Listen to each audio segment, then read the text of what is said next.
Yeah, I know what type of time I'm on when I step in the scene, man.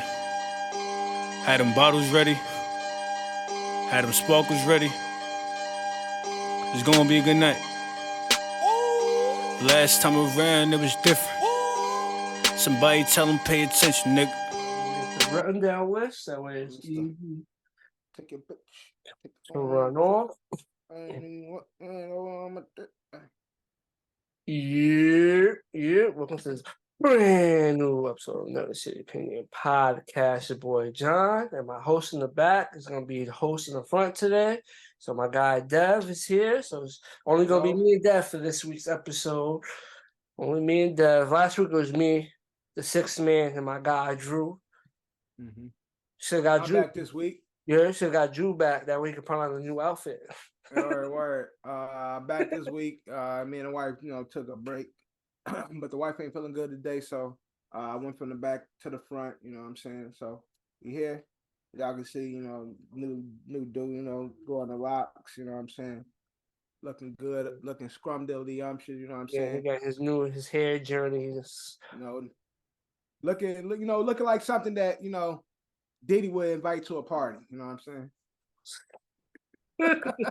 Speaking of Diddy, some selling breaking news came out a couple of days ago. Yeah.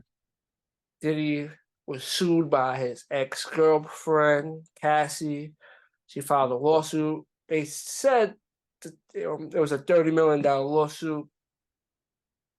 But I guess, the shit was she filed a $30 million lawsuit. Settled out. Yeah, I was saying, there's been talk about how, like, the number, it might have, 30 wasn't probably the number, or 30 was just a number that was put out there. But we're just going to go, there was a $30 million lawsuit. Right. You could say within 24 hours of roughly filing of the suit, they settled outside. And then within like 48 hours to 72 hours of the agreed settlement, the court dismissed the lawsuit, and Cassie may not. After this, she will not be able to file another lawsuit against she Diddy. probably signed that NDA too. Yep. So whatever those details that was in the lawsuit, it was like a 72 pages lawsuit that she put together. I'm saying, so those accusations, well, for the ones that hit the public eye that was stated, obviously it's gonna still, you know how it is. Right. Like once you get accused of certain shit, it's gonna depend on the person. It's gonna stay with them. Yeah. Forever. But there was, pretty sure they went to court and there was a battle. I'm pretty sure more stories and more things probably would have came out in a lawsuit like this. Yeah. But it was crazy, like crazy 24 hours, like when that shit dropped. And it seemed like a lot more people were like, finally. Like that's what it looked like. That's what like social media was like, finally, we about to get his ass. And you saw like old people that formerly had ties with Diddy. Everybody came out of the woodworks. Like you had the young ladies from Danity Kane, former Bad Boy group and shit. You had people that's like, they had the people that's close in proximity. Stories started to come out. There's a story about him slapping up fucking Kendrick, fucking J. Cole, Drake, Wale, like all this. Those three instances predate the lawsuit, but but it's just like I'm just saying, like a balcony. Yeah, I'm just saying it's like a woodwork of these stories of it's always been a Bad Boy Death Row Suge versus Diddy shit, and motherfuckers is like, now Diddy is really the menace, and y'all look at him as just like this dancing happy nigga, but there's all these stories started to come out about what Diddy's character is really is. The Locks interview on Funk Flex came back out when they were fighting with Diddy about their royalties and shit like that. it's just like all these stories started to come out about who Diddy really is. And so it seemed like a lot of people, more than I would expect, were really like pro Cassie in this whole situation and shit. It ended, so it was like a blaze of a fire, and the shit died down real quick because they settled out of court quietly. But that 24 hours of the Cassie Diddy saga, it was crazy on the internet for that 24 to 48 hours. Like Diddy's whole image, people was really like trying to break that shit like all over social media. Now, do you think there's something, although they settled out of court, what do you think happens to Diddy's image moving forward? Like, does you think, like, because when a lot of these accusations come out, that really, like, even with no proof or if it doesn't go anywhere, it still has a big damper on your image. This is definitely gonna take Diddy's image definitely took a hit, regardless how people view him or like thing. But this is definitely his reputation, everything took it because of certain shit. And then obviously the lawsuit was dismissed, but for one of the accusations was apparently he blew up K. Cardi's car, and K. Cardi through his spokesperson confirmed the story that he did it. Yeah. Obviously, he just ain't gonna make it to the court where it's like, yo, this is what happened, and nobody's gonna get explanation. But she accused him of that, and the other party confirmed it. So you know what I'm saying? So it's like, do people just because they settled, or they not gonna talk about him blowing up Kid Cudi's car anymore? That just goes away. Like his car blew up, and people witnessed his car. He said he was gonna blow his car up, and his car dead ass blew up. So what happens with that? Right. What do you use that? And again, even I'm saying, even with the shit being dismissed, someone accused you of something that you did. So it's like, Dev, I say, yo, you did this to Drew, right? And then Drew says, yeah, he did that. He dead ass did that to me. That I won't say I don't know, like I don't know how that just go that part. That's one of many things. Everything else could go away because it's like speculation, and it's not like with all of the shit, the other issues with artists. None of them have confirmed these stories. Yeah, so, and also with Cassie, she accused him of it, but she's not going to court to prove it. So now it's like it remains that because it was solely a civil suit. But I'm pretty sure if she went to court for her to file her lawsuit, she would have had evidence, or because you can't just sue somebody.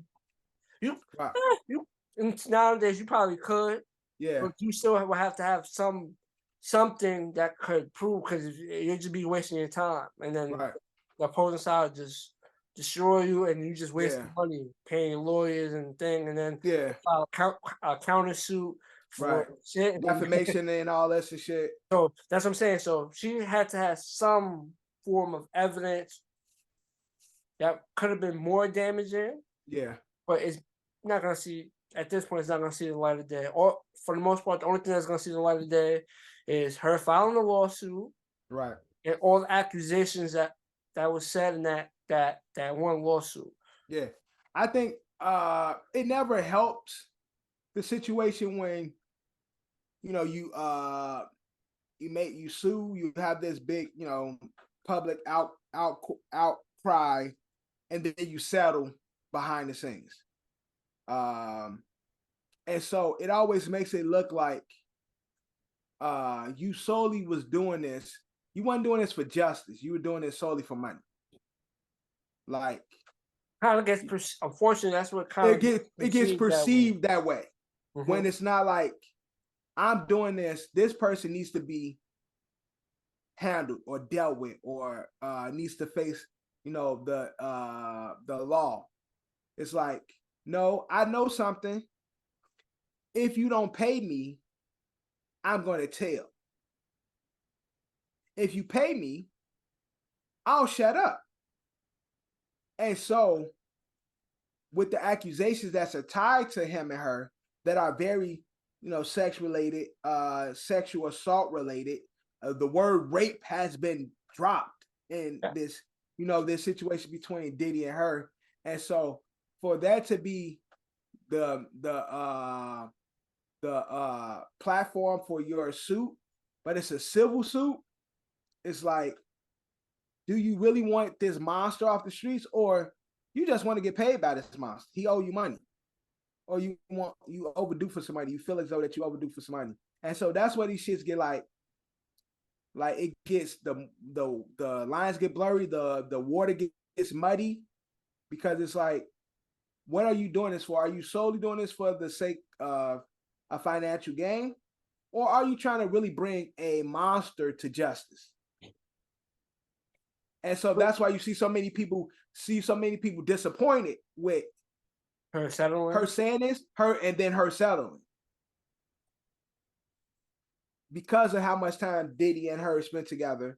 And it's like, yes, finally we got somebody close that knows more than we do. And if we, put our stories, attach it to it, we can really take this so-called monster down. But it's like, nah, she settled out of court. She signed an NDA and for the undisclosed amount. And it's like, damn. Like, Yeah, I wonder if they're gonna reveal the details of the settlement. When they settle out of court.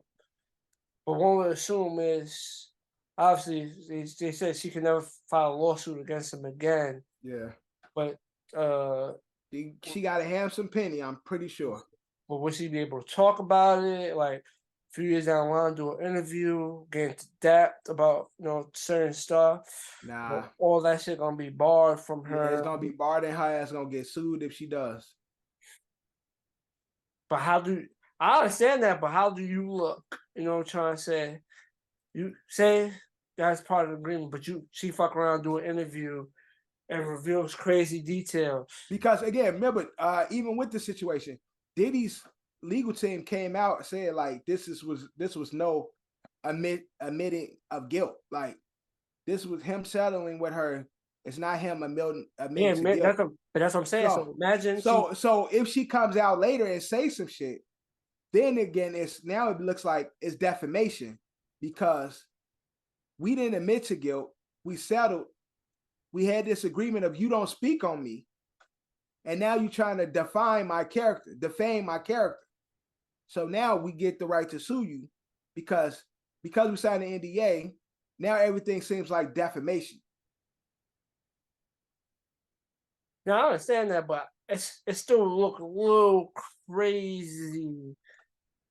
I understand that point. It's like once you make that agreement, you give up your rights to talk about the situation. It is what it is. Yeah, you can't talk about me. Mm-hmm. You can't say shit about which me. I'm pretty sure was worked. I'm pretty sure that was probably worked in the deal, whatever deal they agreed with. I'm pretty sure that was worked in there. But I just feel like, and that's why I'm sure she got a pretty penny, because it's like, you ain't saying shit else about me. I'm paying you for you to be straight the rest of your life. So don't say shit about me. Which is crazy. But again, I just wonder, Diddy got, Ciroc. He got Revolt. Man, I thought he not with Ciroc no more. Oh, he sold his ownership to Ciroc? What? I know he got the tequila shit too. Some shit happened with Diddy and Ciroc. I think. Let me see. Let me fact check it.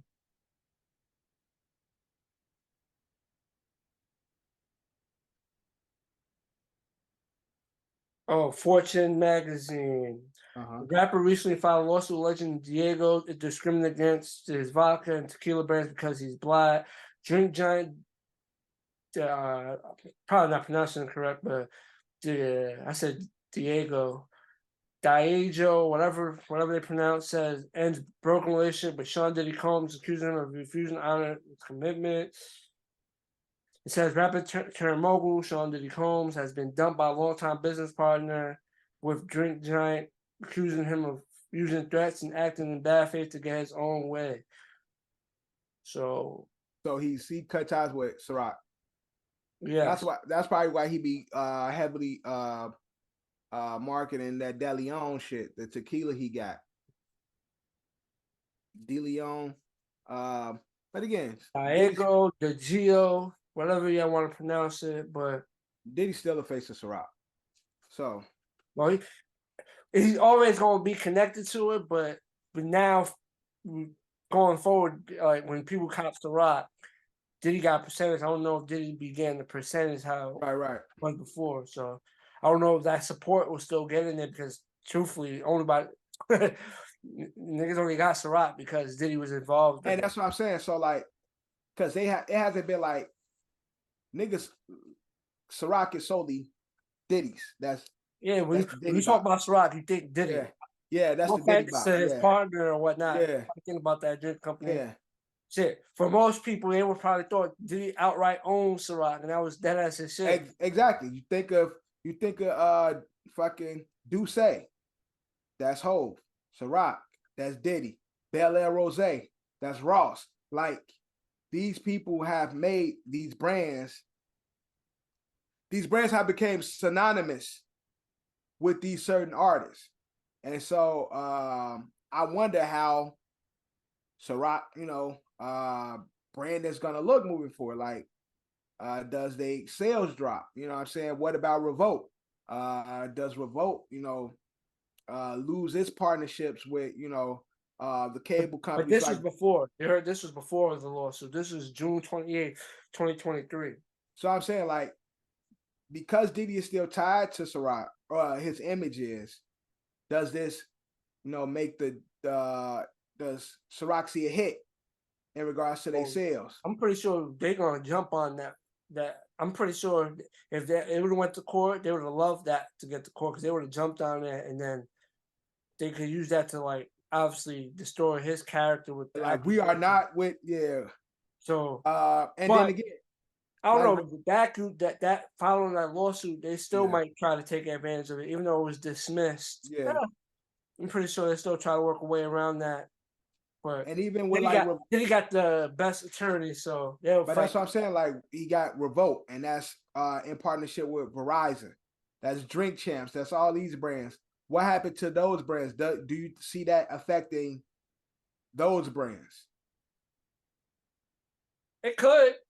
I don't know if it is because at the end of the day, it was settled, and he's still saying he's innocent of the accusation. So, but his reputation is definitely going to take a hit. Well, again, take a definite new meaning nowadays. It definitely doesn't mean the same.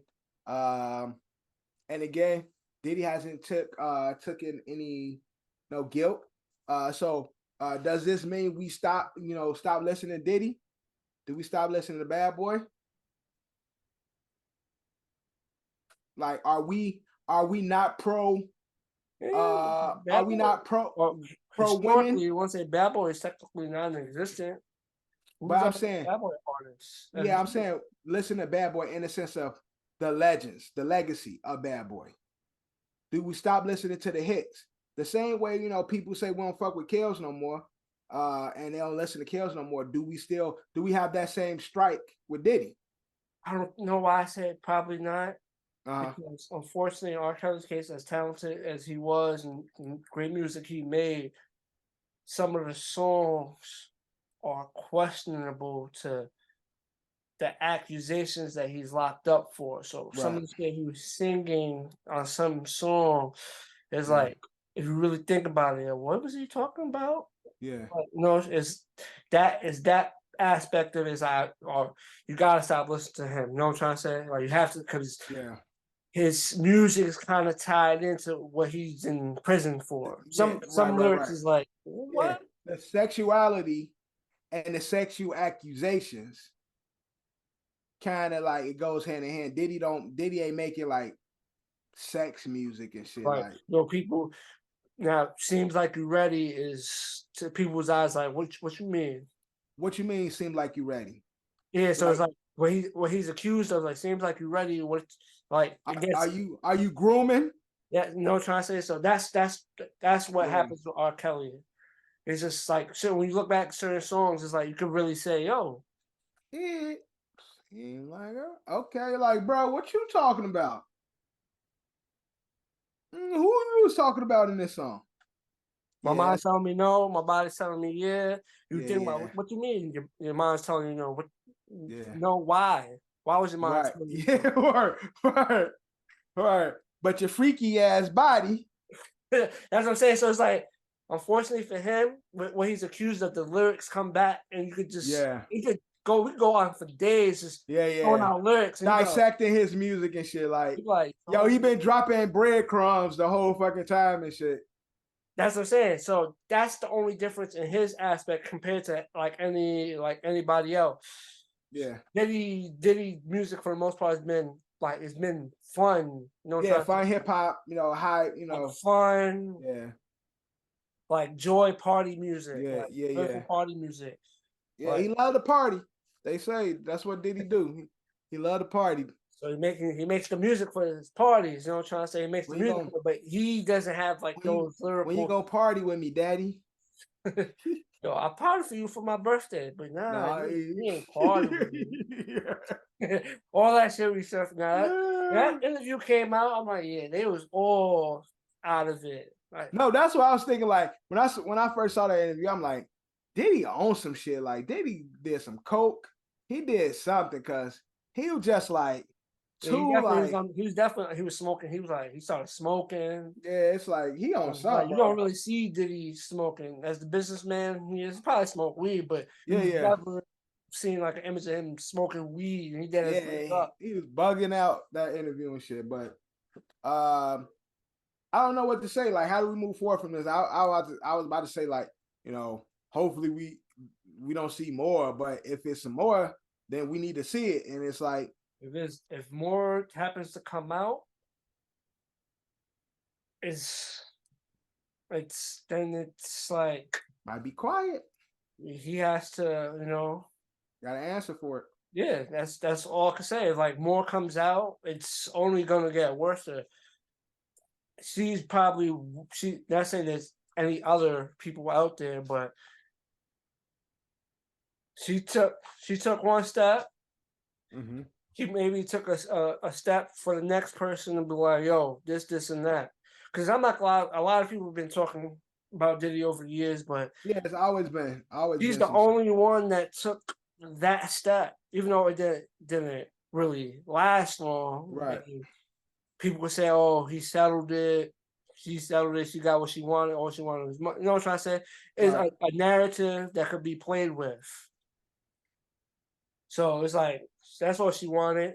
She might have been a victim of something to the point where it's like, Diddy knew I could give her some money because she might have been a victim of something. But to the masses' eyes, for the most part, they're like, that was just money grab. Diddy give her the money and that's it. But with shit like this, realistically, with shit like this, it's only a matter of time before people come out. Shit start dropping. You know what I'm trying to say? Once you get that big accusation out, then it's like boom, boom. Yeah. Right field. Like this was happening. Like we saw this briefly happening. So I don't expect this to be the end of it. And we're gonna see. And when the shit happen, we're gonna talk about it like we always do, of course. Hey man. We seen it though, like throughout the years. One Bill Cosby got accused. Floodgates. Same thing with R. Kelly. Yeah. Floodgates open. But from one freak to another freak. I was gonna say one accused freaky to a more lighter freak. Right. Much lighter, but obviously, damn. People were saying she was channeling her inner Tupac when she addressed the new allegations against Will, because apparently one of Will Smith's friend of Will Smith said he walked in, personal assistant and allegedly best walked friend in Will Smith with Dwayne Martin, and as Jada was walking to the car, she was like, "Yeah, we gonna sue." Yeah, Buddy. So Buddy is doing a press run. Who was formerly, he's in Will's book. Will didn't have nothing bad to say about him in his book, but he's no longer working with Will. And he was saying, Will was again talking about Will being a evil man and doing some wild shit. And he said he walked in on Will getting, penetrated by actor Dwayne Martin, who was formerly Tisha Campbell from Martin's husband. He's an actor. Y'all probably saw him in Above the Rim. He's had a show. He had a show with Lisa Ray. I said Along Came Eva. He was with Deliver Us from Evil. Deliver Us from Evil. Deliver Us from Evil with Along Came Polly. That has mixed the title. Yeah, he used to have a show with Lisa Ray, All of Us. And he's done quite a bit as an actor, comedic actor and shit, Hooper, fake actor Hooper and shit. But he said like he was giving Will the shit or whatever. And a lot of people was like, because this was supposed to be on the set of one of Will's movies. Like, so when he said that, a lot of people like question like, so Will is really on a movie set in his trailer, getting penetrated by Dwayne Martin. You walk in and they don't stop, because bro is like, yo, he was giving it to Will too. Like, he was giving it to Will. And so people were like, hey, he seems a little bit, on that, a part of the alphabet people. He give that energy. And so people were like, hold on, bro, you said, being that he seems very flamboyant, you walked in on this happening. This happened on a movie set for like one of Will's big movies and shit. And Will's being penetrated roughly by Dwayne. And you saw him getting it, like giving it to him good, but they also were startled at the same token of you walking in. So it's like, which one was it? Like, was he really like, were they really startled? Because if they were startled, then you wouldn't have enough time to see him giving it to him good. You walked in, they jumped, boom. It's like, oh shit, like you called us. But he's making it seem like Dwayne was really giving it to him. But at the same time, he said like he walked in and they were like startled and they jumped like, oh, why you walking to my trailer type shit. Like, so it's like his story. And again, the person he sat down with was a girl who was sued by Cardi B for false accusation and defamation of character. So it's like, but it's you like sat down. You sat down with the woman. Finish what you're gonna say. Then I say you sat down with the woman who is legally proven to be a liar, and she was sued, and the court found Cardi B justified in her suit. You sat down with her to talk about Will. You get what I'm saying? Like, this the person you sat down to, sit down and talk to and shit. It's like the person, you as a person, seems like you just shoot from the hip trying to come up, and her who tried it, got her ass sued and lost, is also a person that's like not credible. Yeah, it looks like she's trying to, get a clout grab, but unfortunately, it's a person that's like that you could prove either way, lying or not. You could prove is close to Will, been around Will. Oh yeah, Will mentioned him in his book. That's what I'm saying. So it's not like a random person. You know what I'm trying to say? Or it's like you hire somebody that was on the same, like Will was in the same movie with this person, but it could be argued like since they was in the same movie doesn't mean they was around each other and seeing what each other was doing. This is a person that actually knows Will Smith, that Will Smith calls a friend. Right, he did call a friend formally. So that's what I'm saying. So it's like, but also, most people probably gonna believe him. But even with that, it's like, and that's the ill about the situation, because it's like, because I was so close, you kind of gotta believe me in a sense, like, even though you might be lying, like there's a possibility that you could be lying. Motherfuckers do be lying, but it's like, because Will has openly let y'all know this is a friend of mine. This is somebody I care about. And for now it to be like this person is saying this shit, is like, maybe he did see some shit when they were cool. Which is possible. That's what I'm saying. It's possible. Which is possible, but also you can have motherfuckers who are bitter and be like, yeah, because I was so close, nigga, you know what I'm saying? I'm a soil your name. And I saw this interesting conversation. It's like,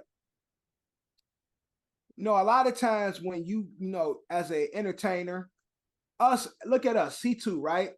Mm-hmm. C2 the brand. Me, you, and Drew, top niggas when it comes to C2, right? We try to build this brand. And God forbid, not God forbid, if God permits it, it takes off. Do you make your friends sign an NDA? Honestly, I don't think so. You shouldn't. But in this fucking climate, it's I would say it depends on the level. You know what I'm trying to say? The level of friendship. Because obviously you got people that you like. You know what I'm trying to say? Is levels like people that you really close with, and then it starts like spiraling. But that's what I'm saying. That's why I gave the example of us. We brothers. So C2 take off, right? Now it's profitable. We're getting a little change and shit. And we start partying. Yeah, we started not partying. I ain't going. Start partying. No party for me. But we start freak offs. That's what it's called. Freak offs. Freak offs? What's that? That's what it's called. That's what they said. That's what he said. They called them in the accusation on the topic we was discussing before. It was accused when he went back to the hotels. Her to do a thing with the mill, right. Professional. Yeah, it was called freak offs. That's how you described it. Got it. When C2 get it, we're gonna be doing our freak offs. Nah, not at all. So but yeah, so basically that's the point. So I'm saying So that's what I'm saying, because there's somebody who will try to bring in as a close friend, like, I'm gonna put you on payroll. And so I'm gonna give you a job as being one of my homies.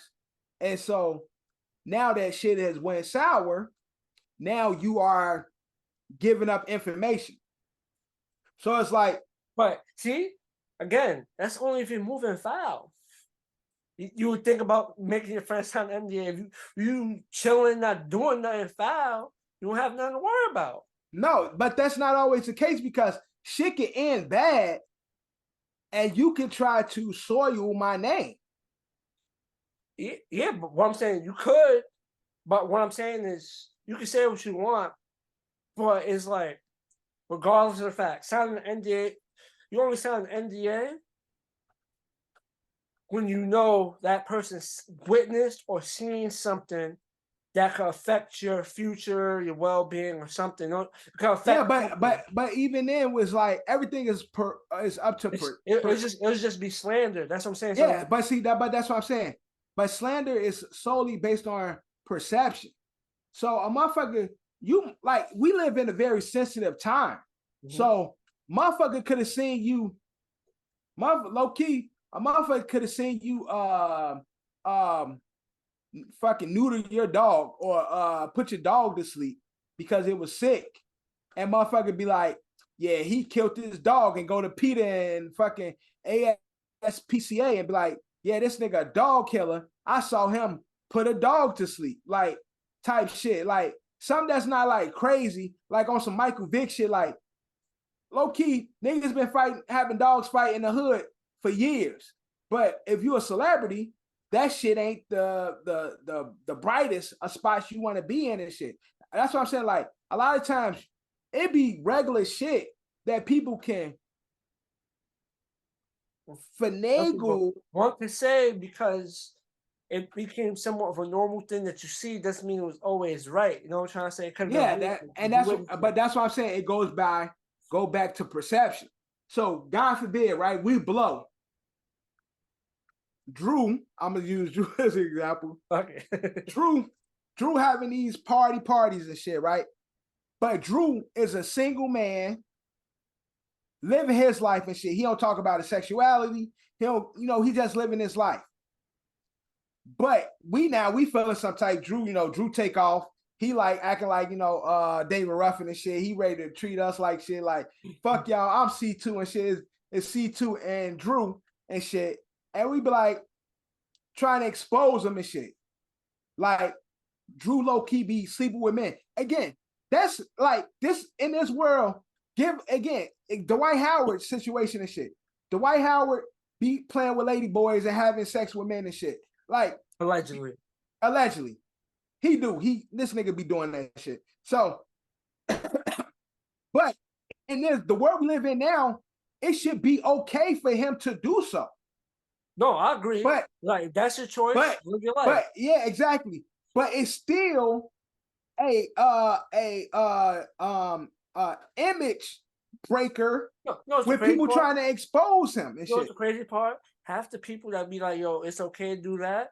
Let them catch one of these celebrities doing that shit. Trying to expose them. The blackmail. So exactly. So that's what I'm saying. It's like the world we live in is fucked up in a sense where giving Drew could be a single man, living his house, living his life, having parties, doing whatever. He don't talk about his sexuality.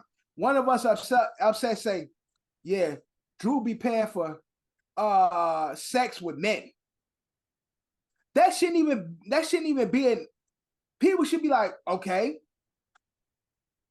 But in a world we fucking live in, because he hasn't shared that motherfuckers will be like, oh shit, he do this and he do that. It's like the world we live in is so fucked up and shit. It's like we wanna pick a side, but then we still be trying to expose people and shit. So like, God forbid Will Smith and Dwayne was doing this. Other than Will Smith being a married man, that shouldn't even be something the world be like, oh, about. Hold up. Did you, before you went to that party, did you say God forbid?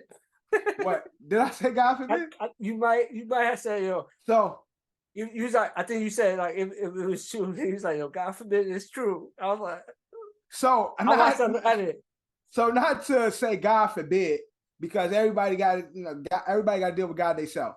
But I'm just saying, if Will was really doing this with Dwayne, other than him being a married man, this shouldn't even be any bomb drop.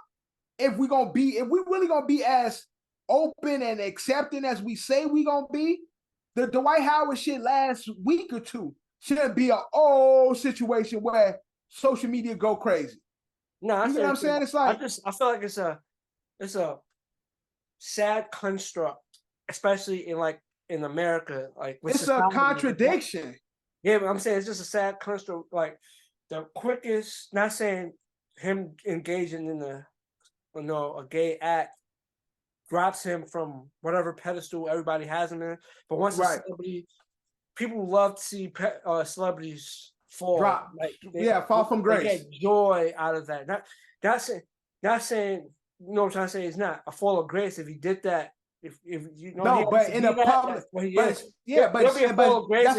if his wife's like, oh, he's a cheater, and then that, you know what I'm trying to say, that reputation, right? That's different. Like but what is unfortunate is both would be, and that's why I said if he did that with Dwayne, the only fall for grace it should be you're a married man and you stepping out on your wife. But that should be the main issue. Yeah, that should be the only issue. But his sexuality and his sexual preference and what he does behind closed doors, when we're supposed to be so accepting of everybody. But you know what it is with this situation too? This is another situation that for years you've been hearing stories of rumors about this person has been. Yeah, but I'm saying, John, I'm not even. If you take Will away from the situation, people are still trying to out people. No, I hear that. What I'm saying, this is another situation. It's just more the fact that people just want the confirmation. They've been hearing about this, they're just waiting for that. Oh yeah, and I guess they move on. Move on. But I think Will, one of those. I'm saying Will is the topic at the moment, but I'm speaking more on the grand scheme of things, where it's like it's still funny to me that again, we just had a situation with Dwight Howard where niggas trying to out him. We have people trying to be outed, people trying to out people all the time when it's supposed to be the most accepting time in the world. The most accepting time of people's sexualities in the world. But we still trying to out people. Outing shouldn't even be a thing anymore. Because it's like, we supposed to be all embracing it, right? Yeah, but we all know that's still not. That's why I say this shit is it's a contradiction and shit, because like, it's like I don't put that past. People still don't want to admit what they are. They rather go whatever route it is, but they don't want to just say what they are. Like, that's what you are. That's what you are. But that's their prerogative though. Like, yeah. No, but it is their prerogative. I'm saying, but they'll still dance around the fact that they'll call themselves everything else, but but also the people of that community will tell you, you can't put me in a box. I'm this, I'm that, I'm this, that, they. That's why you have these pronouns. These pronouns now. So it's like, if I'm saying I'm not that and I'm not that, then you want to still box me in. But we don't suppose it, like, we're supposed to be in an era where it's okay to be that.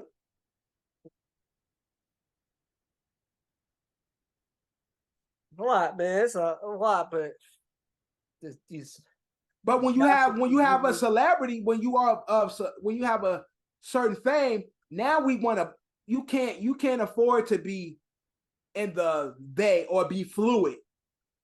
You got to be this or that. And if we have accusations that you something that we perceive you not to be, then yeah, we gonna out you. So everybody always trying to out each other, and in the sense of outing, like sharing information, private information about people, that it's their prerogative if they want the world to know. Whether it's sexually or not, like, we always in this world, we try to out people. Everyone the best, but once they feel like it's some type of blackmail or something they can hold over your head to get you to shit or destroy your name, fame, or character. Yeah. People quick to get that. Like, oh yeah, money. So but that's what I said. Back to what you said, the NDA. I feel like as long as you're a single party, trying to say, no matter what you identify as or what you are, as long as you're single, you're free to do what you want. You're single. You're not tied to nobody tied. So that's what I said. Making your friends sign the NDA. Certain things will make you look crazy, but you're single. You're free to do what you want. Like, but if you married or something, that's what I'm saying. As long as you're not moving foul. Yeah, and that's what I'm saying. Like, as long as you're not stepping out or moving out on your partner, what you do is solely up to you. That's your life. That's what I'm saying. As long as you're doing what you're doing is legal, it may not be moral. And everybody is a willing participant. Yes, that's what I'm saying. That's what I said.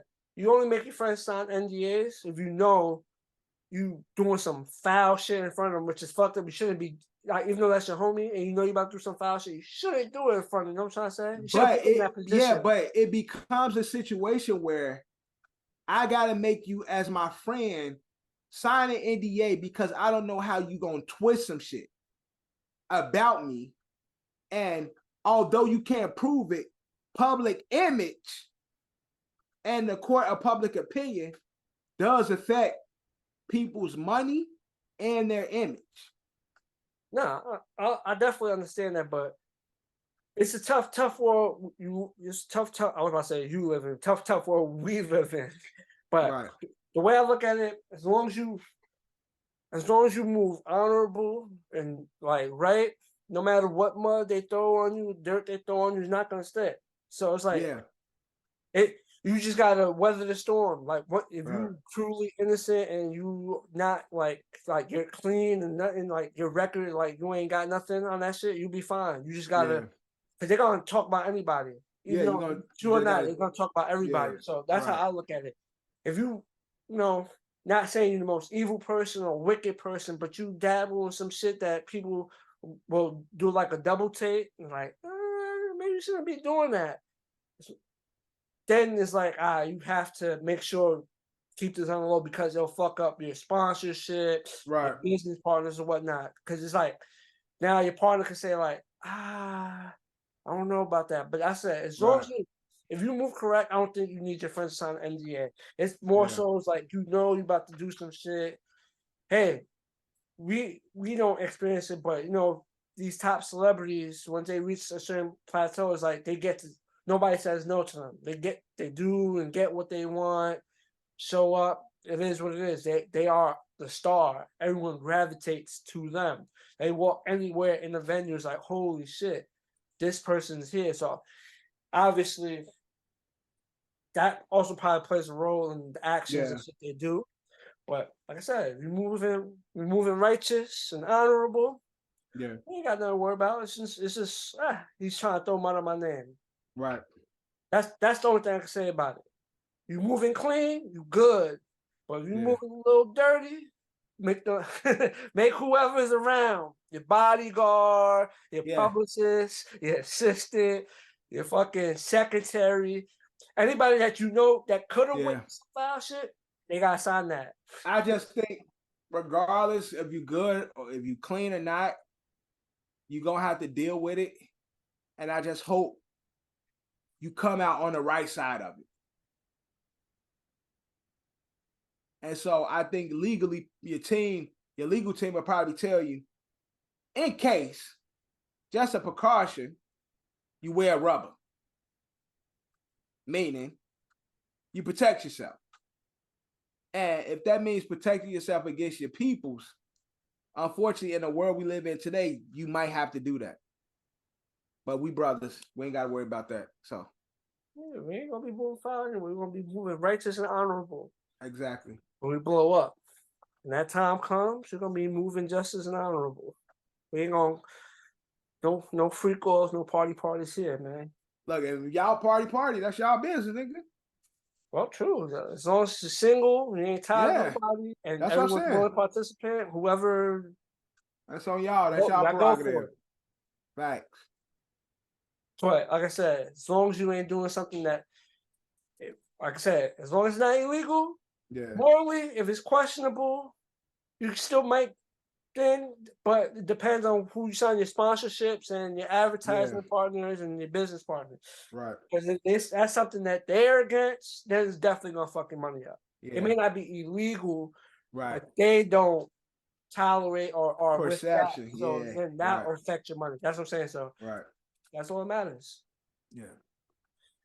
But now we're gonna get from there's a lot of controversial stuff going on because off the bat we started with 2 things, and then obviously this somewhat been an on and off thing, but recently just went on a rant targeting his daughter, and it might have started with that Busta Rhymes video that they dropped. Allegedly, so he had the first. It started with him. They've been on and off since she's been in the industry, since she started to get some buzz. She has, they definitely had an on and off relationship. Yeah, she's been vocal about, their on and off relationship. In regards to, she stated in the past that, her and her mom that struggled, and he's been rich and they ain't had and all that shit. He said she's a fucking lie.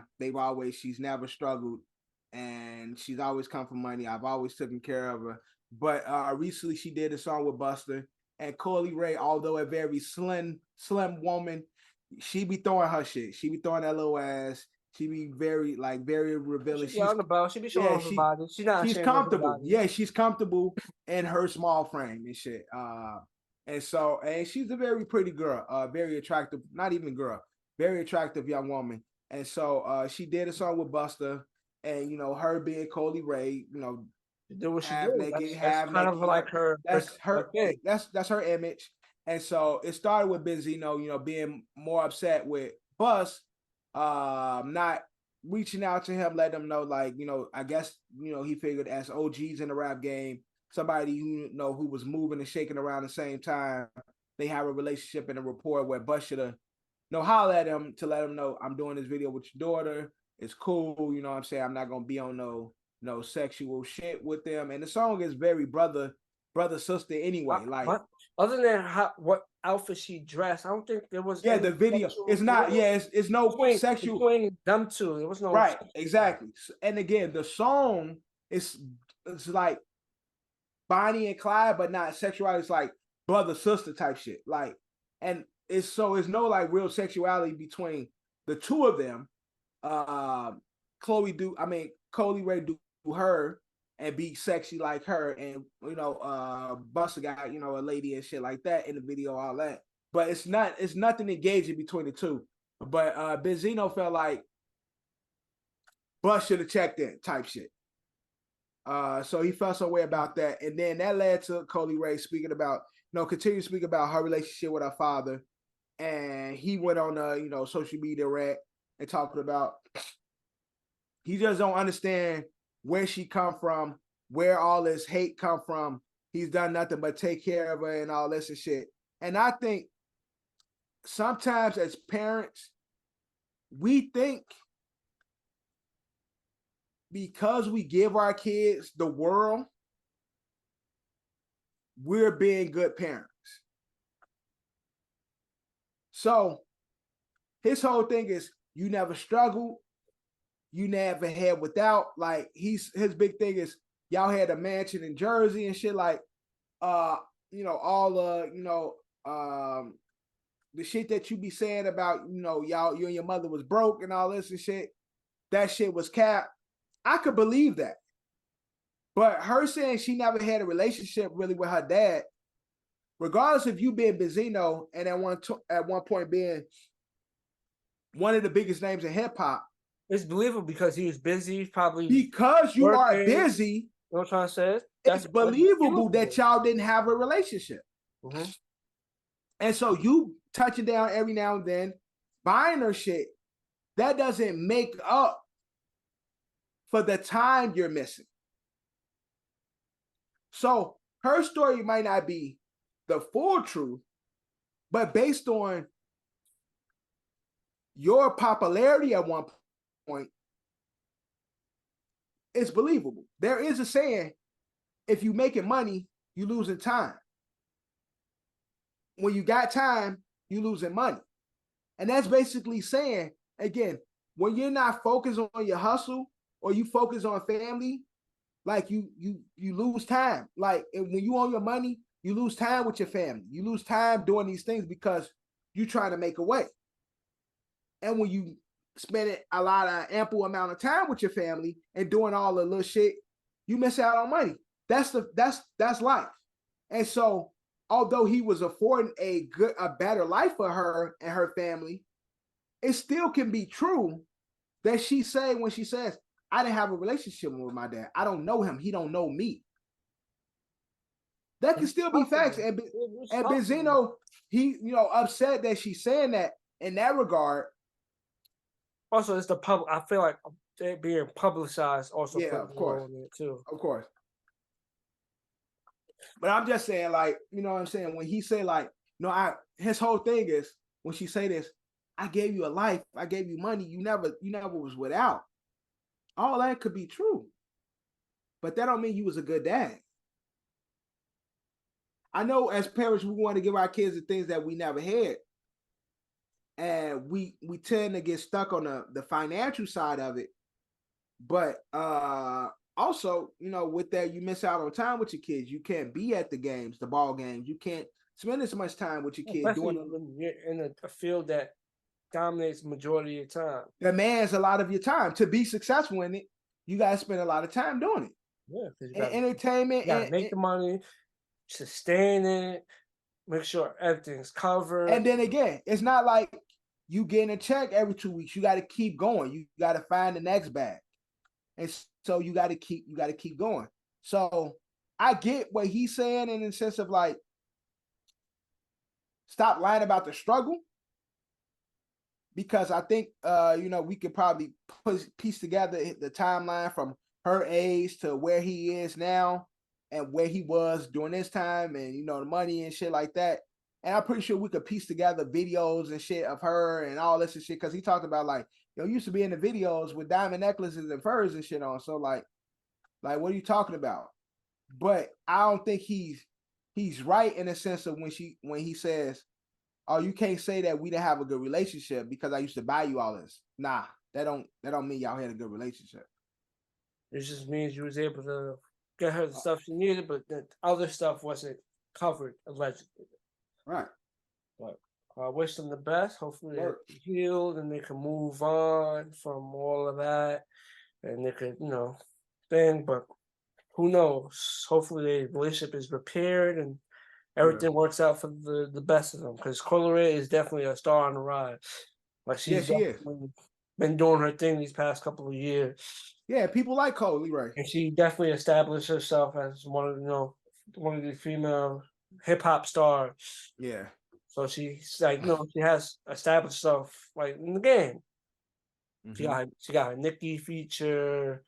She got, she's been doing her thing. So hopefully they can heal from this and move on. And I wish them nothing but the best. Yeah. Now let's get into the bamboozle of the week. Snoop done had everybody thinking about to quit smoking weed, man. Yeah. And it's funny, we just talking about Coi Leray. When Snoop said what he said, when that Snoop announcement came out, Meek and Coi Leray was the first. Yeah. He quit. I'm about to have to quit the weed, but I'm not gonna lie. I don't smoke weed, but when I heard it, I'm like, all right, he quit smoking weed. There's something wrong with the weed because as long as I live, weed is synonymous with Snoop. Weed, I think Snoop. Yeah. That's what I'm saying. Like Snoop is a poster boy for marijuana. Yeah. All right. People can argue, but when it comes to marijuana, I think he is like the biggest face compared to anybody on this planet when it comes to smoking. If you was to have like a top 5, if there's a Mount Rushmore, which is 4 of weed smokers, you'll have Snoop, probably like Willie Nelson, and Cheech and Chong.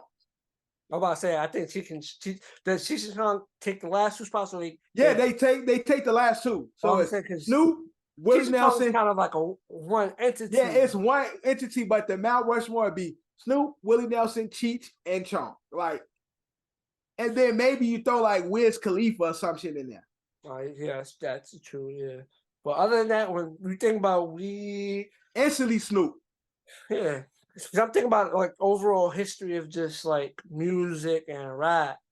Like people talked about it, but I don't think people repped it how when you talk about marijuana and entertainment globally, Snoop is the face. Yeah. No matter where you go, Snoop. Snoop is the remember the bear from the Dare commercials? Mm-hmm. That's who Snoop is when Smokey the Bear. Yeah, Smokey the Bear. Snoop is a Smokey the Bear of marijuana. But yeah, that's what I'm saying. So it's like I don't smoke, but I heard I don't smoke. I was like, anybody know smoking better quit, cause that means something going on. They got poison the weed or some shit. Snoop quitting. Something going wrong with the weed. Now this was just a hoax, right? Snoop. Yeah, it was like I think a stove commercial or something. It was a commercial basically. He said he was quitting smoke. It was a commercial. It was turned out to be an ad, and it revealed basically. But it's funny. If you look at the wording, it's kind of he didn't say not necessarily he was gonna quit smoking weed. He just said I'm gonna quit the smoke. Right. So that in itself could be interpreted to many things, but again, him using the word smoke because it's Snoop. You think, oh shit, he gonna quit smoking weed. He just gonna smoke. That's the first instant when it comes to him. Yeah. He's had a legendary rap career. It's legendary entertaining career. He's one of the best entertainers in the hip hop culture that we have. Crossover, movies. He crossed over a lot. Like Snoop, from where he came from to where he is, he's definitely crossed over. Yeah. 2 things you think Snoop is: weed and crippin'. When you think of Snoop, you know what I'm trying to say? That's a fact. That's the first 2 things you think about Snoop. That's a fact. Yeah. And everything else comes after, but that's the main 2 things when you think about Snoop. And the crazy part, as much as he reps his, his cripping, the weed Weed is still is bigger, above yeah. that shit. Yeah, that's a fact. The weed is still above it. So I Yeah. understand why most people would have fell for it. Yeah, because it's Snoop. Snoop is weed. Weed is Snoop. Like, it's like Snoop quitting weed. Like, Dude, when Kev sent that fucking message in the group chat, it said Unc stressing. And that's word. that was the Yeah, ad. word. He's like, yo, Unc stressing. So it's like, Damn. I'm not gonna lie, you look at that picture, he look like, nah, damn, he do like going through something in that picture. And he talking about quitting smoke. It's like, damn. I was just more entertained by the outpour where it's like everybody like, damn, if Snoop smoking, if Snoop stopping, I'm stopping type shit. And it's like that's the much of an impact Snoop has on the weed culture. Definitely. But man, I guess every smoker lives to, have another day because Snoop ain't quitting the weed. Right. He's sticking to it. But now let's get into some good positive news. Yeah. T.I. opens affordable housing, I believe, in Atlanta. Yeah.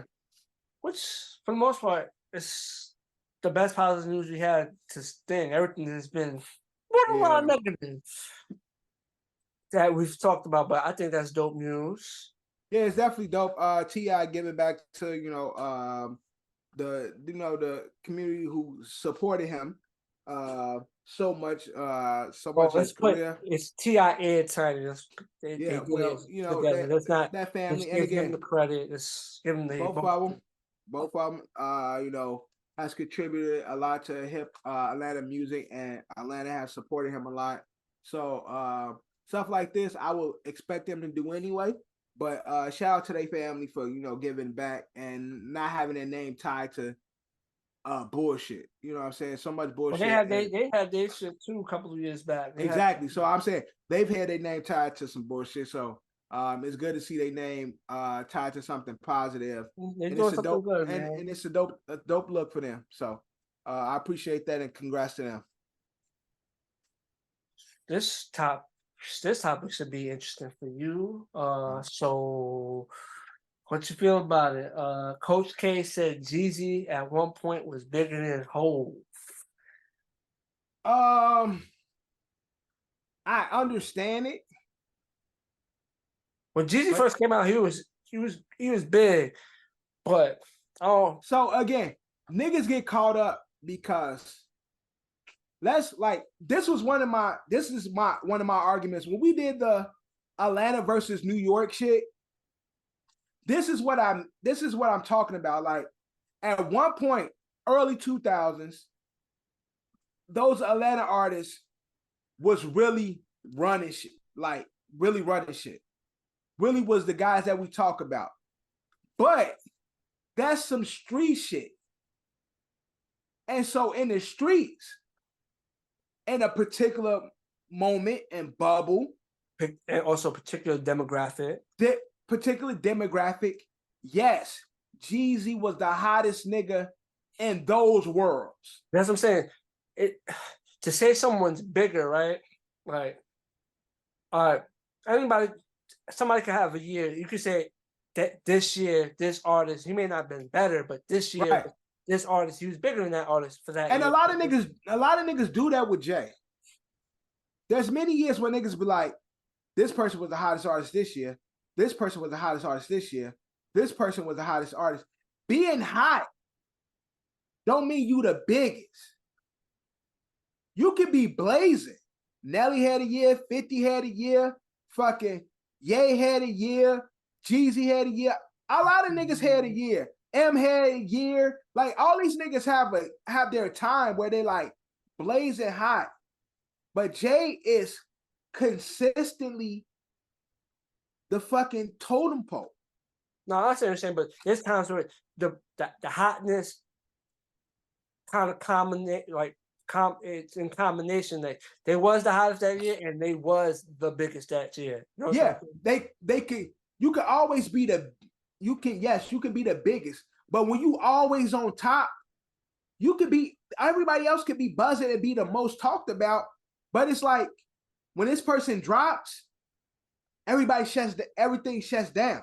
So it's like Hov is one of those artists, regardless. Well, at this point, you know, Hov is old man, but like during the 2000s, it's beyond rap, and it's been beyond rap for quite some time. So with Coach K talking about Jeezy, yes, Jeezy at one point, again, me growing up South Side of Chicago, I remember at one point, Jeezy was the hottest nigga in the world. I remember in our demographic, I remember when Wayne was the hottest nigga in the world in our demographic. I remember when Dipset was the hottest niggas in the world in our demographic. But even with them being the hottest 50, even with them being the hottest in our demographic, they still didn't ever challenge Hov's position. Maybe not as the best. Maybe not to me, right? The best, that's all I'm talking about. When you the best at it, period. Like, so you can be hot right now, but you still not the best. Hov is always consistently the best. And so that's what I'm saying, but that's what I said. But that slightly is kind of different because look, I'll tell you this. People may disagree with me, but as of right now, and I said this for a few years now, Drake is bigger than Cole, but I do feel like Cole is the better rapper. Yeah, but see, it's not the same argument. It's not the same because you might feel like Cole is the best rapper, but everybody knows Hov's the best rapper. It's not even a conversation. Everybody knows Hov is the GOAT. J. Cole has never been the GOAT, although I think Cole is the better rapper. Drake is the GOAT. So regardless of what we think of Cole, Drake is the mark.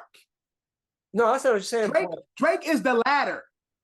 But like I said, when we had this conversation, the Atlanta versus New York shit, down south definitely doesn't see it how we up north sees it. You know what I'm trying to say? And like you said, you felt like they was running shit at one point in the hip hop game. Yeah. So I'm pretty sure we go talk to down south people. And because even when we had that conversation, my whole conversation was always in regards to New York.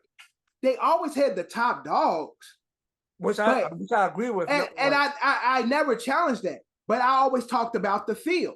So Coach K to me is talking about the hotness of Atlanta when everybody was buzzing.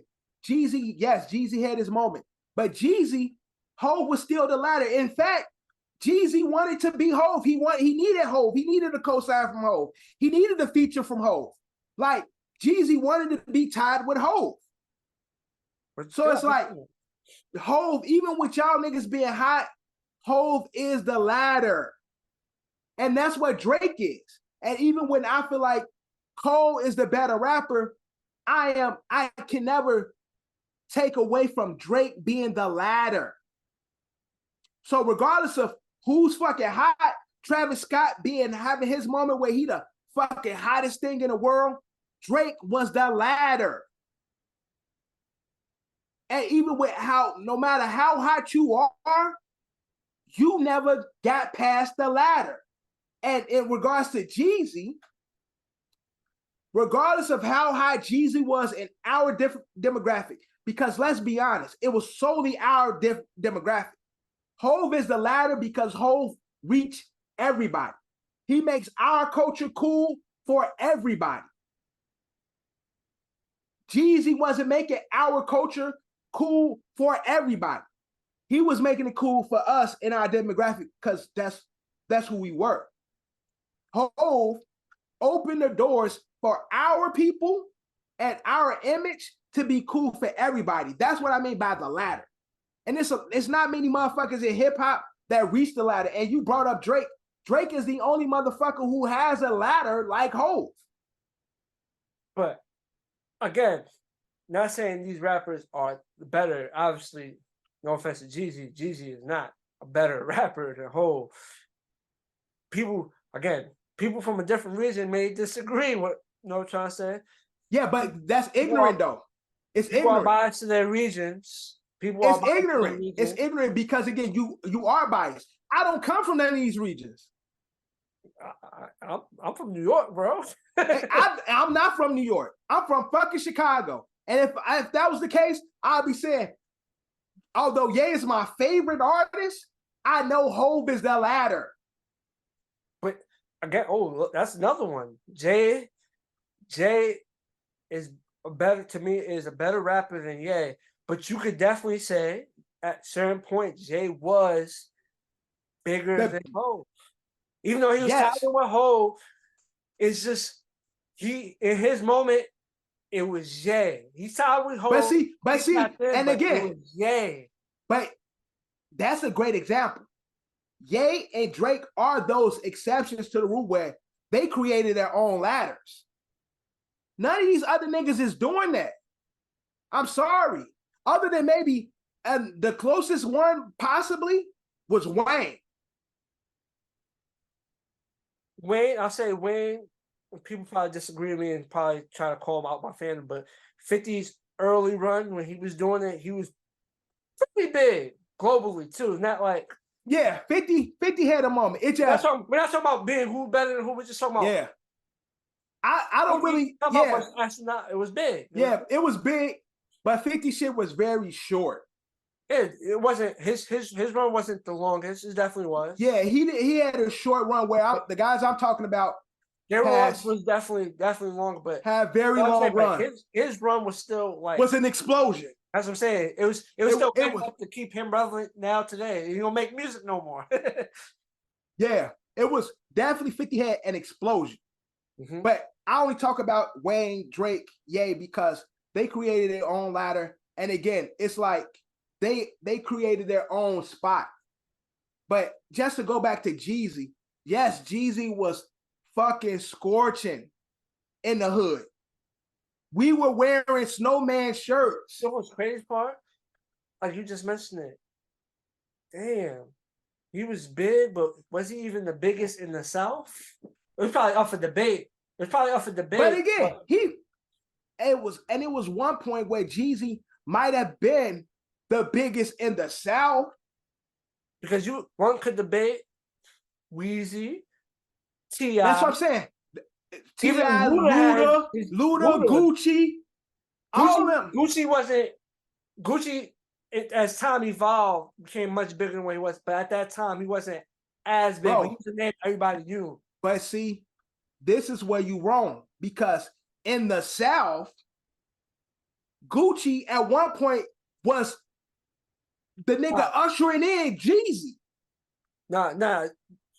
You're right. But I think there was a certain point where Jeezy surpassed Gucci. Oh yeah, he definitely did. But and then Gucci, you know what I'm saying, like on the back end, Gucci came back and reinvented. You can say reinvented himself. But yeah, he came back. But Gucci at one point in the hood, because I remember how big Gucci was in Chicago. I talk about this shit because none of these niggas come from my city. And I know how big they were in Chicago. And I remember how big Jeezy was.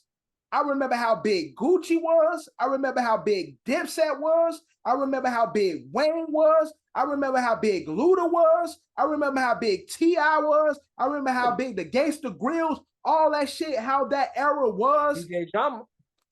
But Hov was the latter. And I say what you're saying, but I feel like we're not talking about who's better. You know what I'm trying to say? I don't give a fuck about who was hot. You might be hot, but your hotness never surpassed the GOAT. That's why I only give this conversation to Drake, Ye, and Wayne. These are the only niggas I could think of to be like, they hotness was almost equivalent to their greatness when it comes to compare to Ye. Nigga, you were hot, but you weren't great like Ye. I mean, you weren't great like Jay. You weren't great like Hov. And again, your name wasn't ringing in multiple doors where like Wayne was, Ye was, Drake was. Yeah, Hov won the whole Rockefeller team off that 50 wave. He warned them like, yo, he coming. he said he coming. He told everybody, that's it. yo, he coming. That's what I'm saying. So it's like, and he let 50 know from the jump, like, nigga, I see you. So I'm gonna get at your ass quick. Like, yeah, no, I hear you. But I agree. His run as a musician and being on top of the game, he may not have been the best. You could argue who was better than him, but he had a run where it's like, yo, he was the biggest thing out. Anything he touched was like, woo, 50 Right.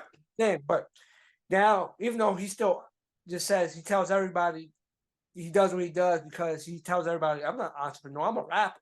Right. Even if he don't make music as much as he used to, but he tells everybody that way he feels like it gives him freedom to talk and troll and do his shit. Right. Like, you're gonna say, I'm a rapper. That's part of what I do. You know, you can't say nothing. But you say, yeah, Coach K, yes, Jeezy was the hottest nigga in the streets at one point.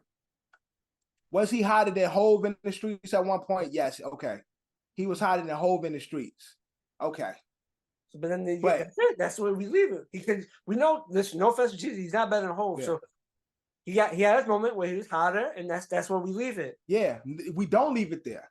Because if that's the case, we know he's not better. If that's the case, then it don't stop at Hove. I mean, it don't stop at Jeezy. Because so what are we trying to say? Because there's been a moment where Dipset was the hottest thing in the streets. Yeah. What are you trying to prove? It's just you had your moment. Everybody have a fucking moment. Listen, you may not have been there, like overall career-wise, you may not be better, but you had your MVP season. You had your MVP. Somebody got to win the MVP. Exactly. You win an MVP, but still LeBron James is in the fucking league. Who gives a fuck? Hey, some people. But what are you saying? Okay, you won an MVP, but LeBron's still getting the ring and shit. Like Steph Curry them still took y'all in 7. So it's like, what are you saying? Yeah, you won an MVP. Who cares when the champ is still here? Yeah, but there was a point in time the champ wasn't even on the court. Remember? Yeah, the champ went on the court, but it was like the boogeyman. Don't let him come out. Like, bro, all that shit means nothing, bro.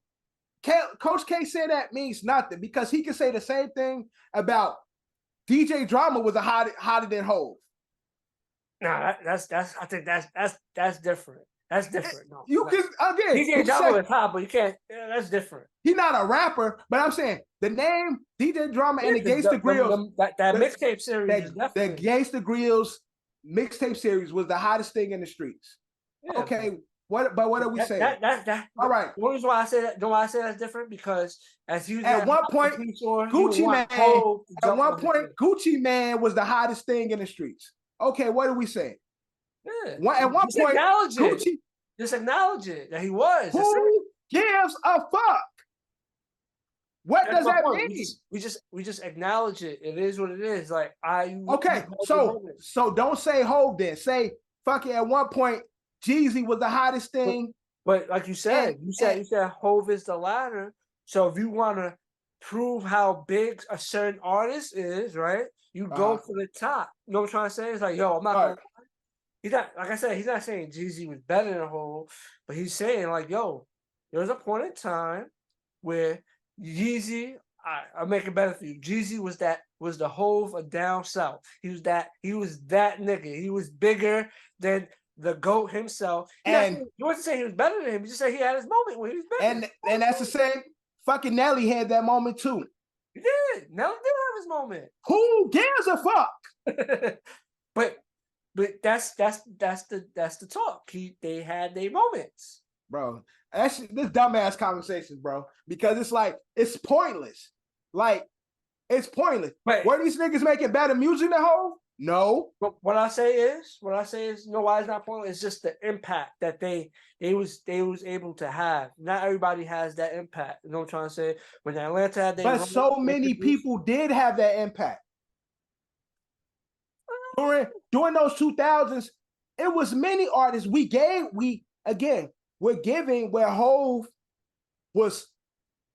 You brought up the retirement. Hove retires. You get Black Album. He fucking Def Auto-Tune, kills everything at one point. Kingdom Come came out what, 06 or 07? I think 07, 06, 07, something like that. Let me look it up real quick. Because I said American Gangster was after. It was Kingdom Come first, then it was. Oh, and then American Gangster happened. But those that's when like Cove like went back to music. That's what I'm saying. So I think Kingdom Come was like 06, 07, and then after that was, I think Kingdom Come was probably 05. I think American Gangster was 07, and then in 2009 was Kingdom Come was 06. 06, okay. Then American Gangster was probably 07, and then 09 Blueprint 3. American Gangster was 07. And then Blueprint 3. That's when Jay made like that was just that those 3 projects was like Hove, when he's back. Blueprint 3 was remember it coming out while still my senior year in high school. So we were able to, talk about it. 09. Yeah, so that I knew it. Yeah. So yeah, see, but that's what I'm saying. He came out and did his thing and reasserted himself as the artist he is. But people just trying to, like I said, when you try to measure someone's greatness, you gotta pick the top nigga. You can't pick the 6th nigga on the list and like, yo, yeah. you're bigger than the 6th. No, what? But what I'm saying, pointless. Yeah, but what I'm saying in the sense of during that era, there were so many niggas who had their moment and buzz, where it's like, yeah, Hove is the ladder, but it's like, other than none of them. It's a select few. It's a select few. Maybe count them on our hands. No, I'm saying like during that time, there was a few artists who had their thing, but we never thought he's better than Hove. That one's a different conversation, and that list is a little smaller. So that's why I say, who cares? Realistically, the only person that technically, you're gonna hate when I say this, but the only 2 rappers that I heard, not counting Nas, because you could say they came out around the same time. But I'm saying like after the only 2 rappers that I heard the conversation or the debate, but I'm saying of being better than Hove, was Weezy. Nobody else. That's true. That's very true. Debate-wise, there was nobody else. It was just them 2. And one of them don't count because he white. And 2, and Wayne, yes. Because at one point, I was like, man, Wayne might be that one. Wayne might be. Those are the 2 rappers that was more debated. Right. The best rapper alive. Mm-hmm.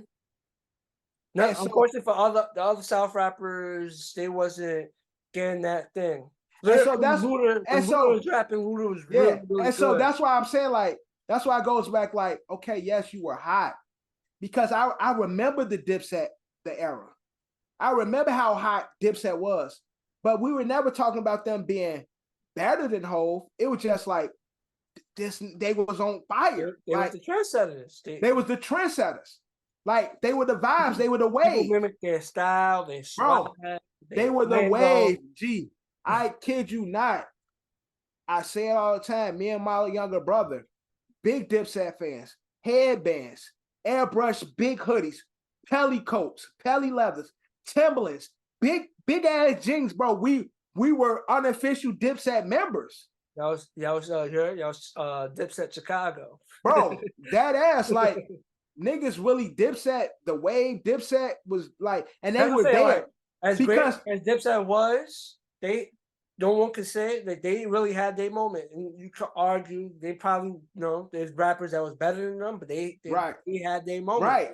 And so that's what. Okay, I'm not mad at people saying, yo, bro had this moment when Jay was still rapping. Like when Jay was in his prime, bro had this moment. That's a fact.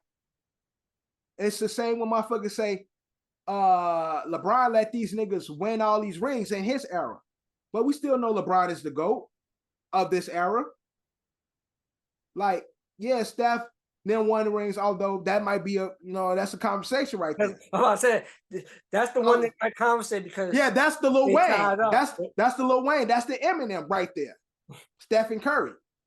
But other niggas didn't shine in the LeBron era. But LeBron is the GOAT though. Like, so it's like, yeah, it's cool. You won a ring in the LeBron era, but we already know who is the top dog. So it's like when you had these conversations, Jeezy, yes, I know how Jeezy was. I remember that. Hove's still a ladder. Jeezy still needed the cosign from Hove. Jeezy still needed I want the verse from Hove. Yeah. Everybody still wanted the verse from Hove during this time. That's it. All that hot shit is over. Niggas still were politicking, wanting, I need Hove on the verse. I need a 16 from Hove. All that other shit, shut the fuck up, bro. We know who the GOAT is, man. Shut up. That's not he is the GOAT. Man, I don't care. All that other shit, I don't care about none of that. Hove, shut the fuck up. You ain't about to have. I guess the Bill Day is gonna continue because the baby just recently said when he was on Club Shay Shay that his jail verse was better than Hove's. On Down the One, on Yeezy's Down the One, the baby said his verse was better. It was. You really think so? I like the baby. I don't think so. I like the baby though. I don't think he said anything wrong. I think he had a good verse. I liked Hove's verse. Maybe. I like Hove's verse too. I like all the verses. Mm-hmm. But Hove, as he got older, Hove started doing that punch verse. Like, I don't really really like. Not one of your favorite flows. It's not my favorite flow of Hove. Mm-hmm. And the baby has a few moments where he get off. I like the baby. The baby flow is repetitive, and so it gets annoying. But I'm not mad at him saying that. Okay. As a rapper, that he's confident in himself, and he really, really feels like he's one of the top dogs when it comes to just like rapping. He feels that way. So there's nothing wrong with that. Okay, you had a better verse. You're gonna say, but what's the point of you? Who gives a fuck? Bro, you're not a better rapper than Hove. But again, like I said, when you are set ladder and you want to measure and show off, you want to say yeah, I did that. I rap the GOAT. Yeah, I got that on my resume. The crazy thing is, one of my favorite the baby verses is on the J. Cole Dreamville track. I remember, yes. When he was on, he killed that shit. No, he did. He murdered that verse. Killed Cole, all of them niggas. Now, the baby did go crazy on that record. He murdered that verse. I don't give a fuck. You ain't better than Cole, though. He's not? You saying the baby better than Cole? Nah, he's not. Oh, okay. I thought you were saying like he not? Question mark. No. Like that's not how I meant it. I'm saying like he's not better than Cole. Yeah, so it's like, yeah, you did. He might feel that way, but he's not. But we know you not. We know you not. Yeah, and I can accept you because I kid you not. He got that's my favorite verse on that track. Where you pull up to quick sports analogy. They say this is the GOAT. You pull up, you have your 50-point game against the GOAT. A lot to brag about. You drop that 50p. Right. Everyone can say, "Oh, he's still better than that." At the end of the day, I had my moment. You had a 50-piece, but you got a losing record. But hey, who cares? And again, that's what I'm saying. It's another pointless fact to me. Because I would say it's letting the world know. If you go back, like you said, you felt like he had the better verse. It's letting the world know I'm that nigga. He may be the GOAT, but see, I outshined him. You won on this song. But if I go back to all your shit, it's like shoot percentage. Like, but it's still good for your resume though. Yeah, you have one good game, but then the rest of the year, you shoot like Jordan Poole. Like Jordan Poole is not having the best start of this year, but so That's why, like, that's what I'm saying. Like, again, it's like you said, the good old ladder. When you're the ladder and you're trying to show to the world you that nigga, you gotta talk about the nigga. yeah, and that's what I'm saying. It may be debatable on who it is. Yeah, but see, that's what I'm saying. Like, you bring it up. This don't put you, like you mentioning this, don't put you above this person. It does nothing for you. Like, but you could say maybe not for that, but for the time being, you could say, nah, none of these rappers can't fuck with me because none of these rappers can do what I did on that record. So it's something that you can still use. It may not target Hov. He may be like the example, but you could say none of these rappers that's rapping currently can fuck with me because none of them, I can tell you right now, get on a song with Hov and out rap it. Yeah. So you could use that. That's something that you could. Rappers love to be braggadocious. You brag about that. Well, I hope when you on a track with Hov, because if I get on a track with Hov, he's getting the greatest 16 I ever put together. Exactly. That's what I'm saying. So that's what I'm saying. So most niggas who jump, you gotta do that. You gotta look at it like you just said. You got a track with Hov, you give him the greatest 16 ever, and your greatest 16 ever happens for that 2 to 3 minute song happens to be the better 16 of the record. And that's all you got. It means that's an accolade. That's an achievement. Yeah, it's an achievement. It's like having the most fucking points, but still having lose a record in championships. Hey, bro, it's still an achievement. Bro, I don't care about none of that shit, man. You ain't better than you saying this shit. What does it be? See, he doesn't have to be better. Baby's not better than Hov. He's not better than Hov.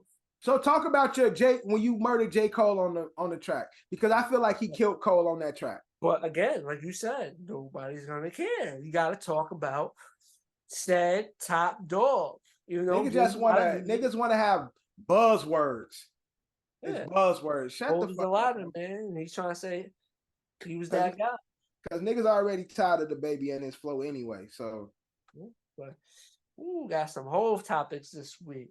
Niggas is idiots. But keep it music. Andre 3000 dropped the album, but it's not the album everyone was looking for. He dropped a good old flute album. I ain't listened to it yet. I heard it. I want to say a snippet. Well, you can say a snippet. I heard a piece of his flute song, like a flute record off the flute album. I'm like, damn. I've been wanting him to drop a rap album for a long time. Everybody's been wanting him to drop a rap album. He dropped new music. And like, I hate the fans. This is when I be hating people who like, just like the music enthusiasts. Like, yeah, he dropped a beautiful project. Like, I know it's not the music that we wanted, but it's the music that we need. I heard the first song and I'm like, yeah, I could play this shit like in my headphones when I'm just like working. But this ain't no shit I'm gonna come back to. If it is, it's just gonna be some shit that's like it's on in the background. But like I said, some people listen to that type of music. You know what I'm trying to say? Like, yeah, some people just listen to soul like instrumentals and shit. Yeah, part of music. Some people like people definitely do. Instruments, not people singing, no voice, straight. Let me listen to some instruments. That's a fact. Some people like that. For Andre 3000, this not what I want, bro. Majority not want, but I guess as artistry is dope. You know what I'm trying to say? He's showcasing another side of his artistry. And then again, bro, once I listen to this shit, he really better be cooking that flute. Like, he better be smoking that shit. I ain't talking about some basic ass sounding like the Boondocks. Boondock shit, like sound like the Boondocks intro song. I'm talking about this nigga better be on some Earth, Wind, and Fire fucking jazz flute like motherfucking Ron Burgundy. He better be on some Ron Burgundy shit. Your man Tommy was calling that his Zord on the knife. Word, like he better be going in on some Tommy on some fucking jazz flute, Ron Burgundy, Anchorman shit, like going crazy on that flute. I don't want to hear no just bare minimum, low vibration, like sound like Dave Chappelle when he do his like, bro, I don't want to hear that shit. He better go crazy. That instrumentation better be top level. I'm gonna listen to it by the next episode. I'll tell y'all if the shit ass or not. I'll give it a shitty rating on our next episode. Definitely bring it back. I'll listen to it too. That way we can in-depth more conversation. Yeah, I'm gonna listen. When I'm at work tomorrow and shit, cause I ain't gonna have the kids, so I'll be in the office by myself. I'm gonna put on my headphones and just vibe out. Vibe out it. Yeah, see where it take me and shit. But whatever. Keeping in the new trailer alert. Did you see the Madam Web trailer? I'm tired of Sony making these non-Spider-Man movies. Well, these non-Spider-Man that doesn't include Spider-Man. Right, exactly.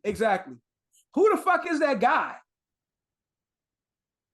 It's more comic based, you know what I'm trying to say? If you're more in depth into the Spidey world, I know who Madam Web is, but when it comes to it, it's more like, who was that Spider-Man looking motherfucker? It's just another, I would use the word variant, but something along the lines of that. It's just another. That shit looks boring. I didn't even know who the fuck Madam Web was. That's you watched the cartoon, right? Yeah, I watched the cartoon. The lady that he always transported to. Yes. Okay. The kid, that's Madam Web. Okay. Man, who gives a fuck, man? Give me the second part of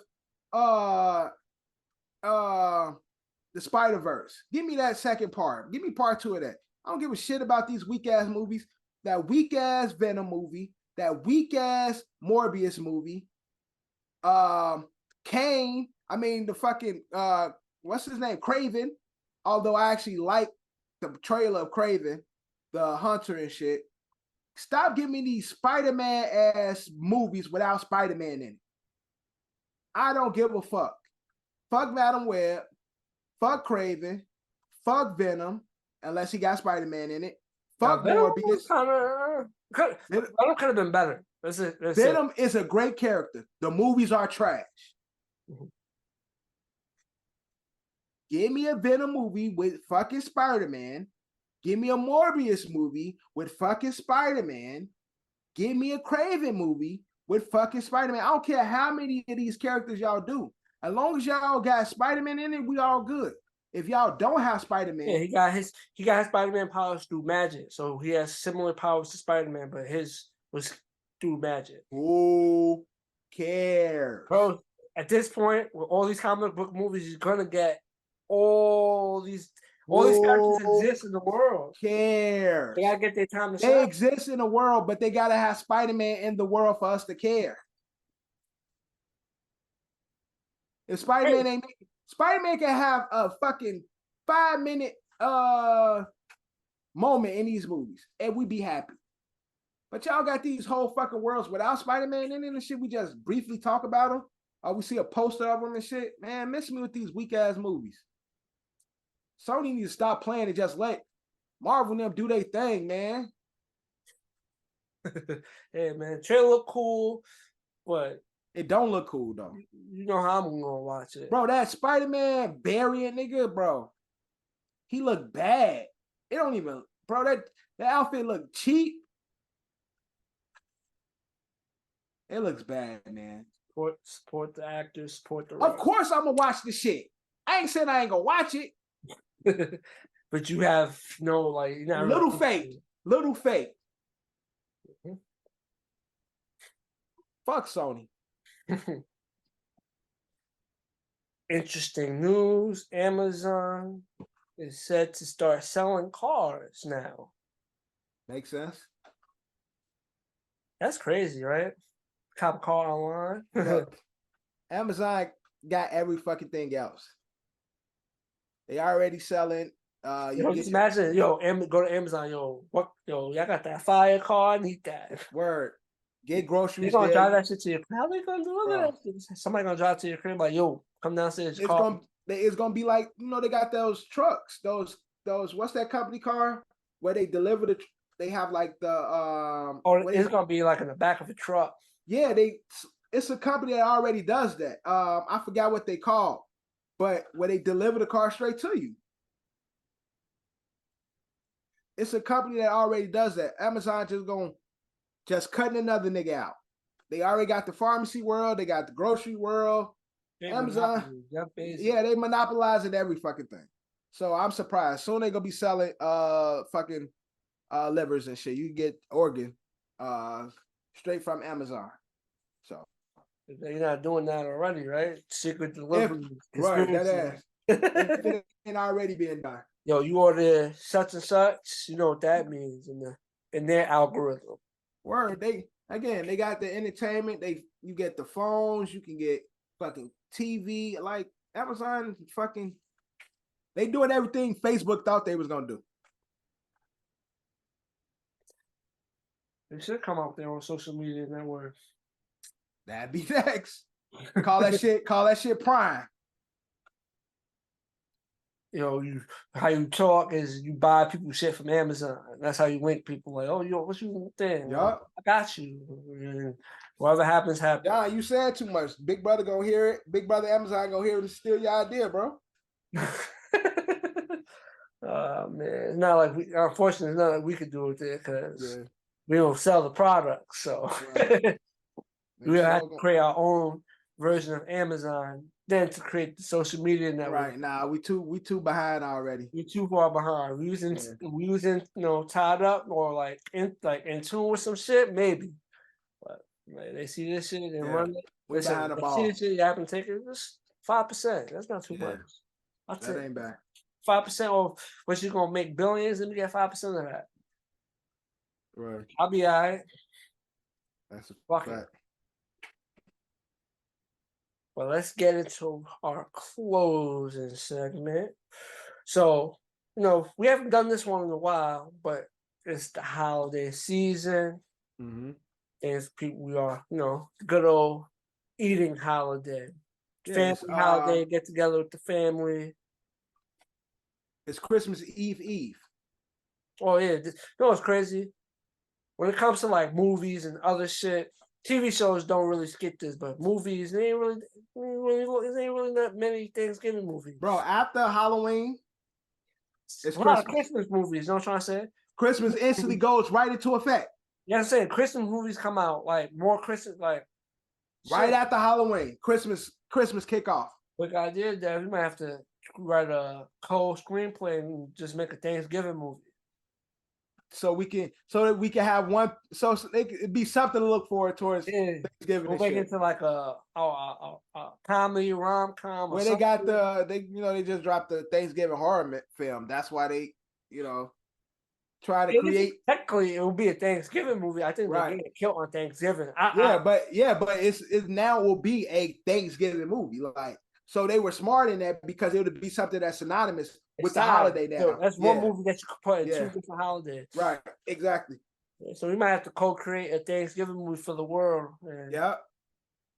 So whenever this holiday comes up, it would be that thing that people go to. It's an open market, man. Yeah. Open market. I feel like there's been a few movies where it was like some Thanksgiving scenes. Like, I know I've seen it in my memory, not counting TV shows, but But even a lot of times, again, when you have these holidays where people go home and shit, it's usually be centered around Christmas. I'm sure there's movies that's centered around Thanksgiving that we can't think of off the cuff, but like it's always either Christmas or it's like going home for the holidays, and that's mixed in and shit. But it's nothing that's like Thanksgiving,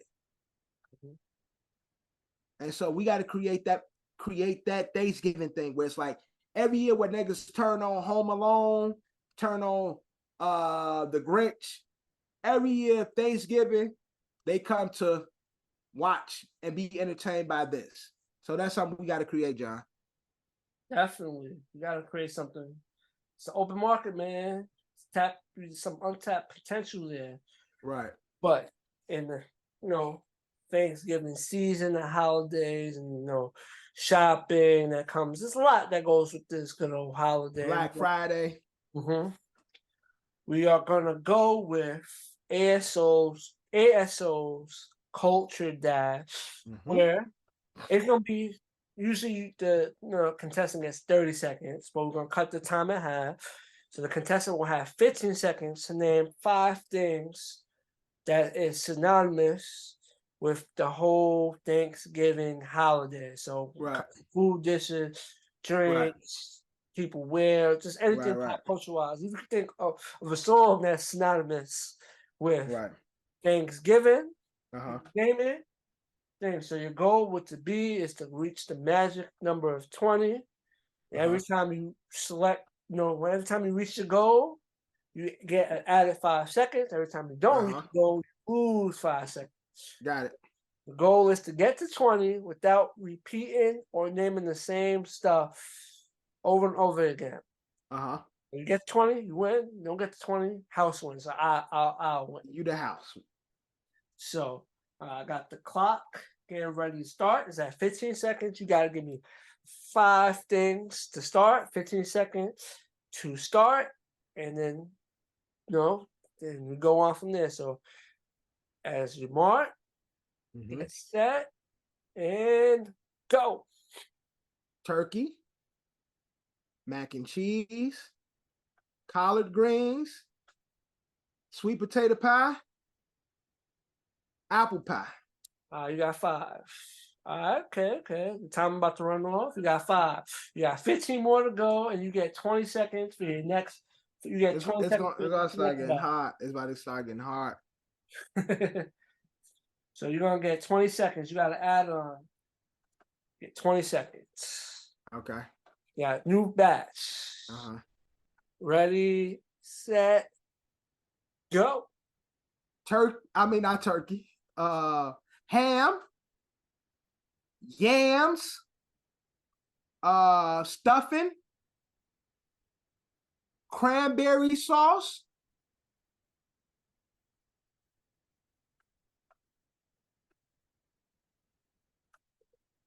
You got 4. You had 9. Hey. It's kind of hard now. You had 9. Okay, I got a few. So you're back at 15 seconds. Okay. The goal is to get to 20. All right. You're back at 15. Uh-huh. Ready? Uh-huh. Set, and go. Cider. Okay. Pumpkin spice.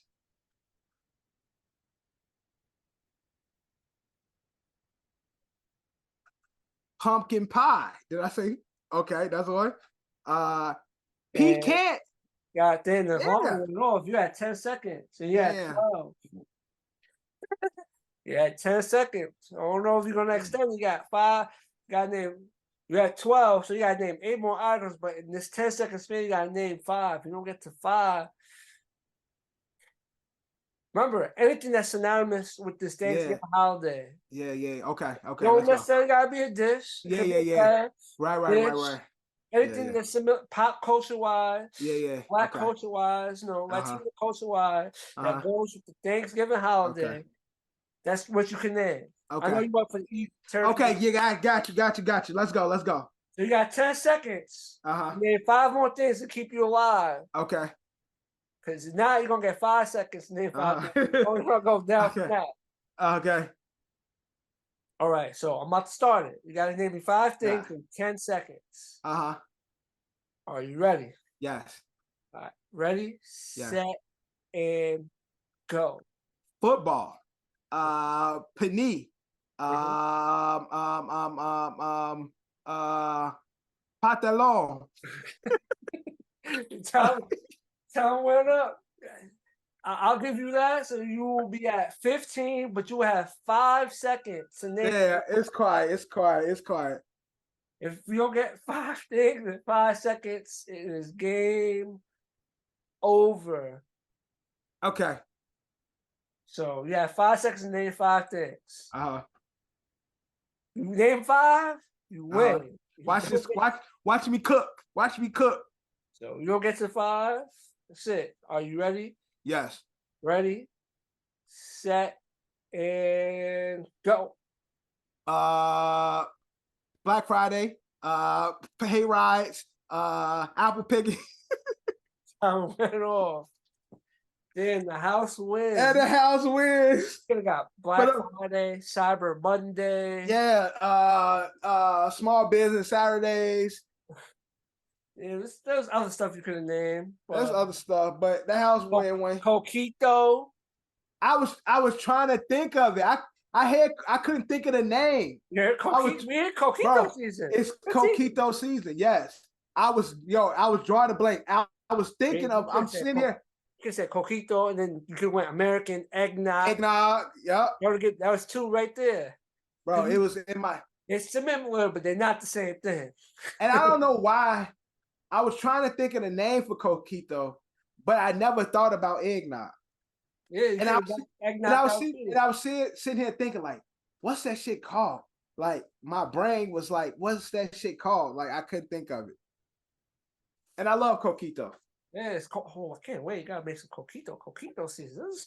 Yeah. The only thing I like about the cold weather is this holiday stretch. Coquito season, we eat good, family time.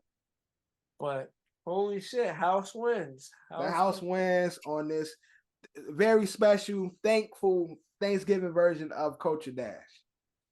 But with that being said, that's a wrap on this brand new episode of another Shitty Opinion Podcast. Your boy John, my co-host Dev, and happy holidays, y'all. Yeah, we are out. Happy holidays. Like, comment, subscribe. Help us get our views, man. We have our consistent fans. Share the love.